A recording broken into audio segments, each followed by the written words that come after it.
Hello students, आज हम chemical equilibrium का सेकंड पार्ट लेकर आए हैं जिसमें हम बेसिकली फोकस करने वाले हैं लॉ ऑफ मास एक्शन। इस पे बेस्ड आपके एसीएफ में दो क्वेश्चन आ चुके हैं 2016 में। दो बोले या तीन भी बोल सकते हैं, एक न्यूमेरिकल था एक्चुअली में। तो जो न्यूमेरिकल वाला पोर्शन है वो मैं अपने नेक्स्ट वीडियो में डिस्कस करने वाला हूं। आज मैं कुछ इंपॉर्टेंट थ्योरेटिकल बात डिस्कस करने वाला हूं, कुछ एक्सप्रेशन वाली बात डिस्कस करने वाला हूं। तो चलिए समझ लेते हैं लॉ ऑफ मास एक्शन क्या होता है। बहुत ही सिंपल टॉपिक है स्टूडेंट्स। आपको यदि बहुत ज़्यादा डिटेल में इसको नहीं समझना है तो आपको मैं लास्ट में एक फॉर्मूला भी बताने वाला हूं, आप उस फॉर्मूले को लर्न कर लेना, उससे ही आपको सारे क्वेश्चन बन जाते हैं। तो चलिए स्टार्ट करते हैं वीडियो को। और यदि आपको वीडियो पसंद आए तो लाइक करें, शेयर करें और सब्सक्राइब करें। ठीक है, लॉ ऑफ मास एक्शन क्या होता है तो इसको बताने के पहले आपको इक्विलिब्रियम तो पता ही होगा, जिसे मैंने अपने फर्स्ट वीडियो में डिस्कस कर रखा है। आप उसे जरूर देख लें, जिसका लिंक मैंने डिस्क्रिप्शन बॉक्स में दे रखा है। तो सपोज आपके पास में एक रिएक्शन है जिसमें ए और बी रिएक्शन करके सी और डी बना रहे हैं, और यदि ये इक्विलिब्रियम में आ जाए तो सी और डी फिर से रिएक्शन करके ए बी बना लेंगे। तो ये मैं एक रिवर्सिबल रिएक्शन लिखा हूं, जो फिलहाल मैं ये कंसीडर कर रहा हूं कि ये कौन से कंडीशन पे है, एक इक्विलिब्रियम कंडीशन पे है। इक्विलिब्रियम कंडीशन में आपको मैंने बता रखा है कि जैसे ही इक्विलिब्रियम रिएक्शन का अटेन हो जाता है, रिएक्शन में जितने भी कंपाउंड्स हैं, जितने भी कंपोनेंट हैं, या यहां पर बोल सकते हैं ए बी सी और डी, यही तो कंपोनेंट हैं, इनका कंसंट्रेशन इक्विलिब्रियम अटेन होने के बाद में चेंज नहीं होगा। ठीक है, चलिए ये तो आपको समझ में आता है इक्विलिब्रियम के बाद। अब एक बात तो बहुत आसान है स्टूडेंट्स, आप समझ सकते हैं, रेट ऑफ फॉरवर्ड रिएक्शन। अब फॉरवर्ड रिएक्शन किसे बोलते हैं? जिसमें ए बी से सी डी बन रहा है, इसको फॉरवर्ड रिएक्शन बोल रहे हैं। तो फॉरवर्ड रिएक्शन किस स्पीड से चलेगा? रेट ऑफ फॉरवर्ड रिएक्शन मतलब रिएक्शन का स्पीड किस स्पीड से चलेगा, यह डिपेंड कर रहा है रिएक्टेंट के कंसंट्रेशन पे, रिएक्टेंट के क्वांटिटी पे। तो आप ये बोल सकते हो कि जितना ज्यादा ए और बी का कंसंट्रेशन होगा, या जितना ज्यादा ए और बी का क्वांटिटी होगा, वो उतने ही स्पीड से चलेगा। तो मैंने यहां पर लिख रखा है rate of forward reaction is directly proportional to ये कंसंट्रेशन ऑफ ए और कंसंट्रेशन ऑफ बी। वैसे ये जो स्क्वायर ब्रैकेट है, स्क्वायर ब्रैकेट के बारे में मैं थोड़ी देर बाद बात करता हूं। इस स्क्वायर ब्रैकेट को एक्चुअली में बोलते हैं एक्टिव मास। फिलहाल तो आप इसको कंसंट्रेशन ही कंसीडर करते हैं, जब तक मैं इसकी डिटेल बात नहीं करता हूं। ठीक है, तो rate of forward reaction reactant के डायरेक्टली प्रोपोर्शनल हो गया। उसी प्रकार rate of backward reaction, backward reaction ये है। अब इस बैकवर्ड रिएक्शन के लिए ये रिएक्टेंट हो जाएगा, ये प्रोडक्ट हो जाएगा, होगा कि नहीं होगा? ठीक है ना। तो रेट ऑफ बैकवर्ड रिएक्शन क्या हो जाएगा? Is directly proportional to concentration of C is concentration of D, इनका मल्टीप्लाई। यही लॉ ऑफ मास एक्शन है। ठीक है, अब रेट ऑफ फॉरवर्ड रिएक्शन और रेट ऑफ बैकवर्ड रिएक्शन का जो प्रोपोर्शनैलिटी साइन है, उसको मैंने हटाने के लिए कांस्टेंट लगा लिया। कौन सा कांस्टेंट लगाया? एक लगाया के एफ, एक लगाया के B.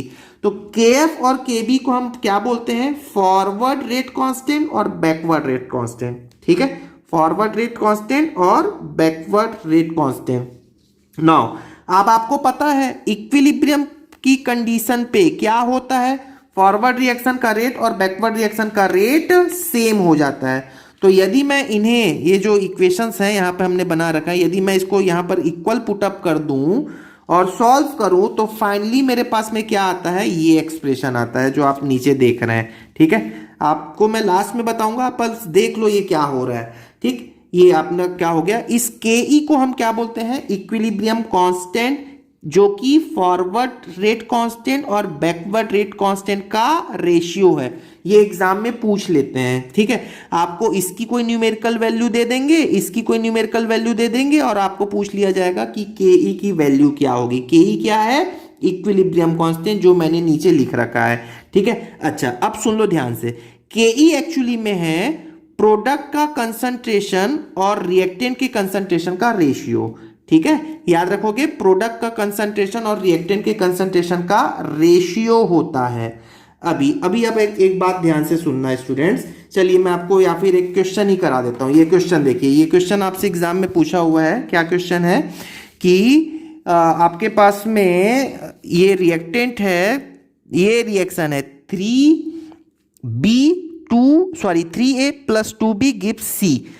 For this reaction, write the expression for the equilibrium constant. Equilibrium constant मैंने अभी Ke बताया, ठीक है, उसके लिए एक्सप्रेशन लिखना है। तो ध्यान से सुनो स्टूडेंट्स, पहले तो आप बहुत जनरल बात सुन लो।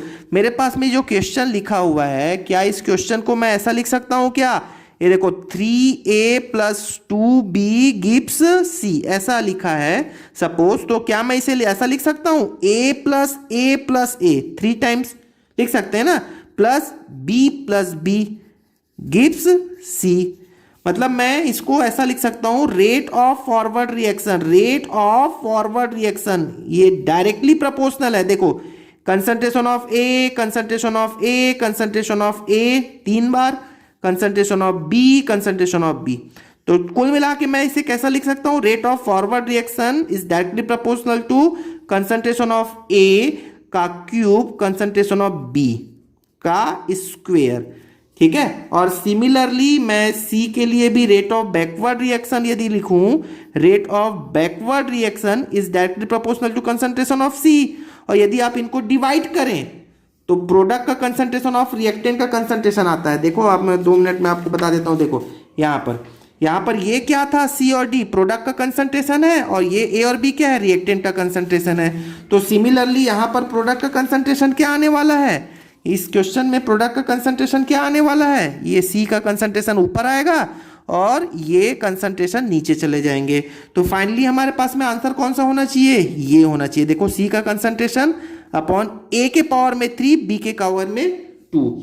तो एक जनरल बात कर लेते हैं स्टूडेंट्स, जनरल बात देखें। सपोज आपके पास में ये रिएक्शन लिखा हुआ है, A गिव्स CC और DD, जिसमें स्मॉल ABCD क्या है? रिएक्शन का स्टाइकोमेट्रिक कोफिशिएंट है। तो इसके लिए आप यदि इक्विलिब्रियम कांस्टेंट के लिए एक्सप्रेशन आपसे लिखने बोला तो आप क्या लिखोगे? तो आप बोलोगे ये कंसंट्रेशन C के पावर में C, concentration of D power में D, concentration of A power में A स्मॉल a, और कंसंट्रेशन ऑफ B पावर में B, ठीक है। तो आप किसी भी रिएक्शन के लिए इक्विलिब्रियम कांस्टेंट के लिए एक्सप्रेशन कुछ इस तरीके से लिख सकते हैं। देख सकते हैं ये आपका आया हुआ क्वेश्चन है। यदि आपको पता है तो चंद सेकंड लगने वाले हैं इसको बनाने के लिए। चलिए अब आप बात कर लेते हैं ये स्क्वायर ब्रैकेट का क्या कॉन्सेप्ट है। ये जो स्क्वायर ब्रैकेट में है ना, इसको हम एक्चुअली वर्ड्स में कहते हैं एक्टिव मास। क्या कहते हैं? Active mass. अब ये एक्टिव मास का मीनिंग क्या है? तो स्टूडेंट्स बहुत ही सिंपल है, बहुत ही सिंपल है। आप केवल इसको प्रैक्टिकली फील करना। सपोज मैं ये कहता हूं कि मैंने 100 ग्राम रिएक्टेंट ए लिया, ठीक है, 100 ग्राम रिएक्टेंट ए लिया। अब 100 ग्राम रिएक्टेंट ए में से मान लिया कि 80 ग्राम ए ही रिएक्शन में पार्टिसिपेट किया, रेस्ट जो 20 ग्राम है वो पार्टिसिपेट नहीं किया। तो उस 80 ग्राम को मैं क्या कहने वाला हूं? Active mass. समझ में आ गया क्या? तो किसी रिएक्टेंट का एक्टिव मास वो मास होता है जो रिएक्शन में पार्टिसिपेट करता है। क्लियर हो गया? ठीक है। अब मास ना बोल के मैं इसको अब कंसंट्रेशन बोल रहा हूं, ध्यान से सुनना। अब एक्टिव मास को मैंने यहां पर इस टॉपिक में 2 कैटेगरी में डिवाइड कर दिया। इसी से कहानी चेंज हो रही है, ठीक है। लेकिन आप एक्टिव मास का मीनिंग समझ लो। ये वो पार्ट है, बोलना चाहिए, ये वो भाग है रिएक्टेंट का जो रिएक्शन में पार्टिसिपेट करता है।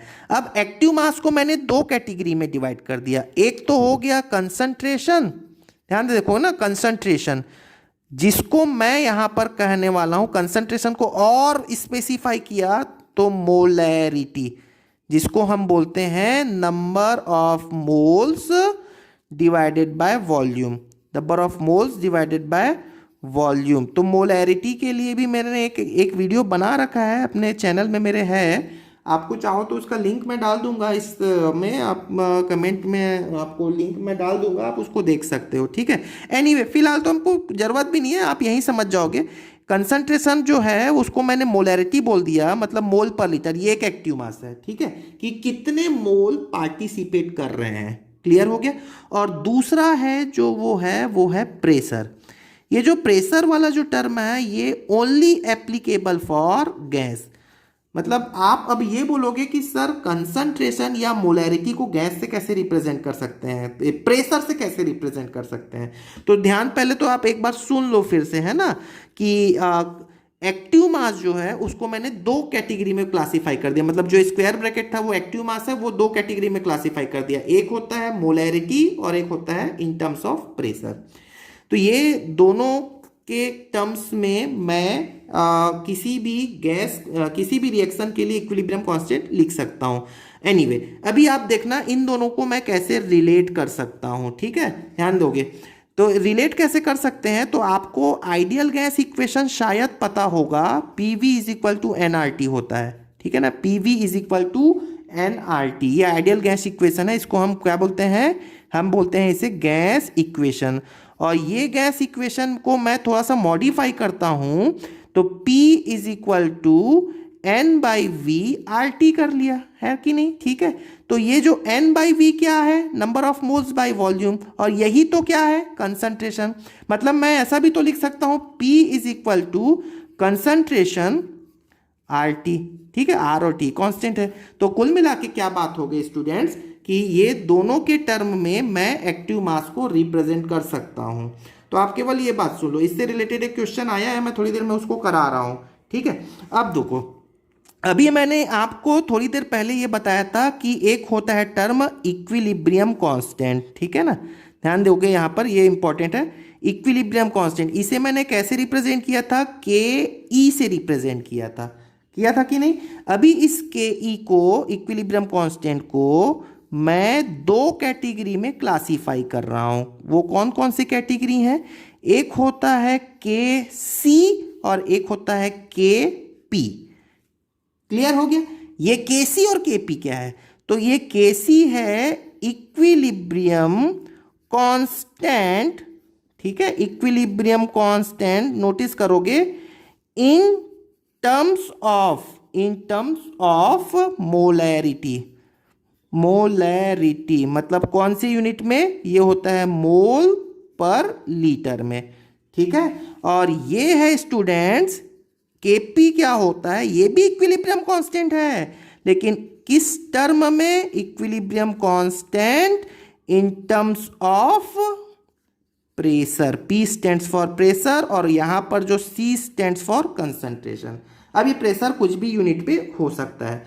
और स्टूडेंट्स, Kp और Kc, सपोज ध्यान से देखोगे ना, A गिव्स B, या एक काम कर लेते हैं, इसको ऐसा कर लेते हैं और डिटेल आपको समझा देते हैं, A plus B gives C plus D.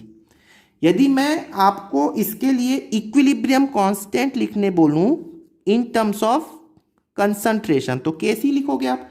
क्या होगा Kc आप बोलोगे concentration of C, concentration of D upon concentration of A, concentration of B। ये आपने लिखा है इन टर्म्स ऑफ कंसंट्रेशन, मतलब मोल पर लीटर, ठीक है। यदि मैं आपको इसी में लिखने कहूं कि आप इक्विलिब्रियम कांस्टेंट लिखें इन टर्म्स ऑफ प्रेशर, तो आप क्या बोलोगे, आप कुछ नहीं करना है आपको, प्रेशर C का, प्रेशर D का, प्रेशर A का, प्रेशर B का, ठीक है। मतलब ये एक्चुअली में A B C D के पार्शियल प्रेशर है। क्लियर हो गई बात। अच्छा, अब सुन लो, ये हो गया Kp और ये हो गया Kc। अब आपको एक फॉर्मूला हम बता रहे हैं जिसका डेरिवेशन भी है, Kp और Kc में रिलेशन। तो Kp और Kc में रिलेशन देख लो, क्या होता है Kp और Kc में relation, Kp is equal to Kc R T to the power delta N. Clear हो गई क्या बात, Kp is equal to Kc R T to the power delta N. तो चलो मैं आपको इसको एग्जाम्पल से समझा देता हूं, इसका फॉर्मूला कैसे, मतलब इसका फॉर्मूले का डेरिवेशन है, डेरिवेशन से कोई मतलब है नहीं आपको, या आपको डेरिवेशन सीखना होगा तो उसके लिए भी मेरे चैनल में वीडियो बना हुआ है, अदरवाइज आपको ज़रूरत नहीं है, आपके पास में उतना समय भी नहीं है कि आप डेरिवेशन को पढ़ें। एक्चुअली डेरिवेशन वगैरह जो है वो बोर्ड में पूछ लेते हैं। तो मेरे पास में एक रिलेशन है Kp और Kc में, Kp is equal to Kc R T to the power delta N. अच्छा, डेल्टा एन क्या है, तो डेल्टा एन के लिए ध्यान से सुन लो, बस आपको ये ध्यान से सुन लो। यदि मेरे पास में एक ऐसा रिलेशन है या ऐसा इक्वेशन है, ये मैंने स्मॉल ए स्मॉल बी स्टाइकोमेट्रिक कोफिशिएंट है, ठीक है ना, और ये मैंने कुछ ऐसा लिखा। तो इस इक्वेशन के लिए डेल्टा एन क्या होगा? डेल्टा एन जो है, ध्यान दोगे, ये है सी प्लस डी, ये stoichiometric coefficient of product minus A plus B, ठीक है, ये हो गया आपका डेल्टा एन। ठीक, चलो अब आप देखो, मैं आपको एग्जांपल से बोल देता हूं। मान लिया कि मेरे पास में N2 plus 3H2 gives 2NH3 है, और इसके लिए बोलता हूं कि Kp और Kc में रिलेशन लिखो। Kp और Kc में इसमें रिलेशन आप कैसे लिखोगे? तो आप बोलोगे सर यहां पर डेल्टा एन की वैल्यू क्या हो जाएगी? तो आप बोलोगे 2, ये जो 2 है प्रोडक्ट का कोफिशिएंट माइनस रिएक्टेंट का कोफिशिएंट 1 प्लस 3, हो गया कि नहीं? तो देखो ये हो जाएगा 2 माइनस 4, मतलब कि हो गया -2। तो Kp इस रिएक्शन के लिए रिलेशन क्या हो जाएगा? Kp is equal to Kc RT to the power -2, या आप इसे ऐसा भी लिख सकते हैं Kc ओवर RT पावर में 2। क्लियर हो गया क्या बात? यही क्या है? Kp, ठीक है। अब ध्यान दोगे, सपोज मैं ये कहता हूं कि मेरे पास में एक इक्वेशन है PCl5 is gives PCl3 plus Cl2। तो इसके लिए Kp और Kc में रिलेशन क्या होगा? तो डेल्टा एन कितना हो जाएगा? 1 प्लस 1। देखो स्टाइकोमेट्रिक कोफिशिएंट 1 प्लस 1 2 माइनस यहाँ पर 1, मतलब कितना हो गया? 1 हो गया कि नहीं? तो अब आप बोलो डेल्टा एन की वैल्यू कितनी आ जाएगी? 1। तो डेल्टा एन की वैल्यू यदि 1 है तो Kp और Kc में क्या रिलेशन आ गया? तो आप बोलोगे Kp is equal to Kc RT to the power 1 लिखने की जरूरत नहीं है। अच्छा आप सुन लो, तीसरा एग्जांपल देख लो, H2 plus I2 gives 2HI। Clear है? तो आप यहां पर ये बता सकते हो डेल्टा एन की वैल्यू हो जाएगी 2 माइनस 1 प्लस 1, 1 प्लस 1 मतलब ये हो गया 0, ठीक है। और यदि डेल्टा एन की वैल्यू 0 है तो Kp is equal to Kc हो जाएगा। क्लियर हो गई बातें? बहुत आसान है ना? अब देख लो, आप इसका यूज देख लो, है ना। अब देखो क्या यूज है, बहुत ही सिंपल। ये देखिए, इन ACF 2016 in which of the following equilibria will Kc and Kp have the same value? कौन से इक्वेशन के लिए, नीचे जो इक्वेशन लिखा है उसके लिए किसमें Kc और Kp की वैल्यू सेम होगी? तो आप देख सकते हो यहां पर डेल्टा एन की वैल्यू कितनी आ रही है? 0 है, 2 2 0। डेल्टा एन की वैल्यू 0 मतलब Kp और Kc इक्वल हो गया। यहां पर डेल्टा एन की वैल्यू कितनी है बताएं? तो 2 माइनस 1 मतलब 1। यहां पर डेल्टा एन की वैल्यू कितनी है? 2 माइनस 3। तो यहां पर डेल्टा एन की वैल्यू 2 माइनस 3 मतलब -1, ठीक है ना। यहां पर डेल्टा एन की वैल्यू 2 माइनस, ये तो बता ही दिया मैंने, 2 माइनस 4 मतलब -2। क्लियर हो गया बात? तो ये आपको डिसाइडिंग फैक्टर है, 2 क्वेश्चन इससे पूछा हुआ है ना। एक बात सुन लेना, डेल्टा एन, ये मैं आपको केवल हिंट कर रहा हूं, आप मुझे कमेंट करके आप इसका आंसर बताएंगे। यदि मैं लिखता हूं कि डेल्टा, या ऐसा सुनोगे, Kp is equal to Kc RT to the power delta N, ये तो फॉर्मूला याद कर लो, इसका एक डेरिवेशन जो मैंने बोला कि वो जरूरत नहीं है आपको, ठीक है। अब आप ये बताओ कि यदि डेल्टा एन की वैल्यू 0 हो गई तो Kp और Kc की वैल्यू सेम हो जाएगी कि नहीं? क्योंकि RT के पावर में 0 मतलब Kp Kc सेम हो गया। यदि डेल्टा एन की वैल्यू पॉजिटिव आती है, देख लो, चलो मैं आपको बोल ही देता हूं, डेल्टा एन यदि पॉजिटिव है मतलब 1 से बड़ा है, तो Kp और Kc में कौन सी वैल्यू बड़ी होगी? तो definitely Kp is greater than Kc, होगा कि नहीं? देखो ध्यान से सुन लो, यदि RT to the power delta N और डेल्टा एन की वैल्यू पॉजिटिव है तो Kp और Kc में कौन सी वैल्यू बड़ी होगी? तो Kp की वैल्यू बड़ी होगी। क्यों? क्योंकि सपोज आप 1 मान लो, यहाँ पे चलो 1 मान लो, है ना। तो केसी आर टी, तो कौन सी वैल्यू बड़ी हो गई, यही वैल्यू बड़ी होगी ना, तभी तो ये छोटी वैल्यू, तभी तो उसमें मल्टीप्लाई किया है आर टी का। ठीक है, तो चलो ये आप याद रखने वाले हो, बहुत पूछ लेते हैं आपके ऑब्जेक्टिव्स में। डेल्टा एन की वैल्यू यदि निगेटिव है तो फिर इसका जस्ट अपोजिट, मतलब के पी की वैल्यू छोटी हो जाएगी किससे, के सी से। ठीक है, और यदि डेल्टा एन की वैल्यू 0 है तो क्या हो जाएगा, के पी इज इक्वल टू के सी। क्लियर हो गया बात। चलिए मैं आपको ना एक लास्ट बात बोल देता हूं आज के वीडियो के लिए, बहुत ही आसान और बहुत ही पूछ लेते हैं आपके आईआईटी वगैरह, नीट वगैरह में बहुत पूछते हैं इसको। मैं आपको एक इक्वेशन बोलता हूं, सपोज देख लो 2a plus B gives, suppose मैंने लिख लिया 2c, इसके लिए केसी का एक्सप्रेशन लिखो, तो आप तो लिख लोगे, अभी तो बता दिया क्या होगा, ये हो जाएगा केसी का एक्सप्रेशन। ठीक है, ये मैंने लिखा बी और यहाँ पर लिखा a के पावर में 2। अब मेरा क्वेश्चन ये है कि इस इक्वेशन के लिए केसी का क्या बताओ, यूनिट बताओ, केसी का यूनिट बताओ। तो अब केसी लिख दिया मतलब कंसंट्रेशन, कंसंट्रेशन मतलब मोल पर लीटर, तो यहां पर केसी का यूनिट क्या हो जाएगा, तो यहां पर मोल पर लीटर का स्क्वायर, मोल पर लीटर का स्क्वायर, तो मोल पर लीटर कैंसिल हो जाएंगे, तो क्या बचेगा स्टूडेंट्स, 1 अपॉन मोल पर लीटर बच गया। ठीक है, मतलब केसी का यूनिट क्या हो गया, लीटर पर मोल, या ऐसे ही कैसे भी लिख सकते हैं, लीटर मोल इनवर्स लिख सकते हैं ना।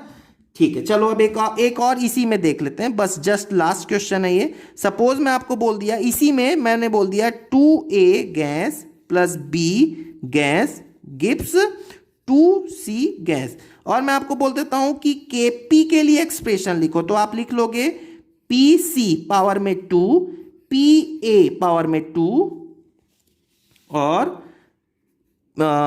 मल्टीप्लाई बाई pb पावर में 1। तो अब Kp का यूनिट क्या होगा, Kp का यूनिट क्या होगा, तो ये प्रेशर के यूनिट पे डिपेंड करेगा। चलो मैं मान लेता हूं प्रेशर का यूनिट जो जनरली हम यूज करते हैं, सपोज एटीएम है, तो एटीएम स्क्वायर कैंसिल हो जाएंगे, तो 1 बाई एटीएम हो जाएगा। तो ये यूनिट भी कई बार पूछ लेते हैं स्टूडेंट, तो ये हो गया एटीएम इनवर्स।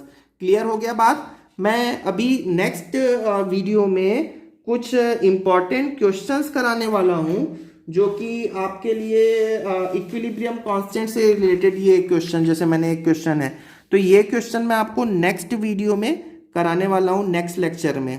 ठीक है, और नेक्स्ट लेक्चर में मैं आपको इक्विलिब्रियम कांस्टेंट्स के कुछ कैरेक्टरिस्टिक्स भी बताने वाला हूं। Thank you very much.